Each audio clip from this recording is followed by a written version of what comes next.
Jeg synes, det er rigtig fedt at være her på grund af fællesskabet. Det er lidt hyggeligt at komme på arbejde, faktisk. Ja, det er ligesom et team.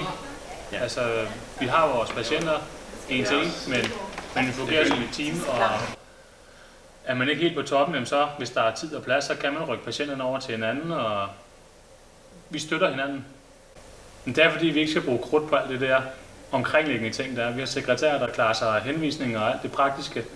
Vi skal bare fokusere på at hjælpe patienterne, og det er rart, at man ikke skal sætte 5 minutter af til hver patient til ligesom at være med til at booke nye tider og hente henvisninger og så videre, men det er der styr på, og vi skal ikke fokusere på den del. Det giver en meget bedre stabilitet, og det gør også, at patienten er i fokus. Ja. At der ikke er fokus på alle de omkringliggende ting. Ja. Så er der også det med udviklingsmuligheder. Hvor mange kurser har du været på, siden du startede? 5-6 stykker.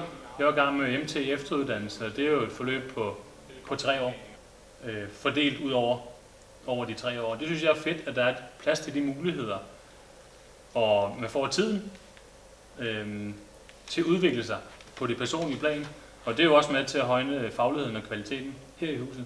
Men 5 kurser, og hvor længe har du arbejdet her? I 12 måneder. Det er meget godt. Da jeg flyttede job fra København og herud til, så tænkte jeg, det tager virkelig meget længere tid at køre her, men jeg bor i Roskilde.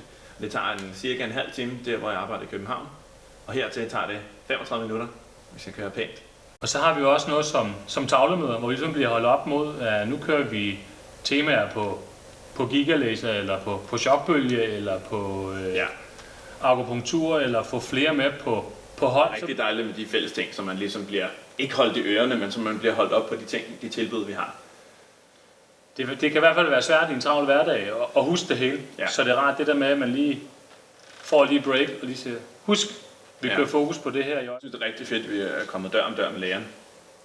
Det er i hvert fald rart, hvis man er i tvivl om et eller andet, så ved man, at går det helt galt, så har vi lægerne, vi kan snakke med. Ja. Vi havde hende, der fik dårlig hjerte. Hun kom lige ind med det samme. Bum, tjek. Sådan, der var ikke noget. Og så har vi fodterapeuten. Det hjælper også, at fordi til tit man har en patient, der siger, så har jeg også noget med mine fødder, og man står, hvordan skal jeg lige tage mig af det? Prøv lige at kontakte fodterapeuten længere ned ad gangen. Og så er det sjovt at tænke på, at det her hus i en gammel dag, det var et gammelt kommunekontor, gammelt rådhus, og nu er det blevet omdannet til et sundhedshus. Ja. Det er egentlig en skæg tanke. Det er faktisk det sidste rum dernede, som jeg gerne bruger, det er bankboksen. Det er derfor væggen er sindssygt tykke, så det har den lækre brede vindueskarm.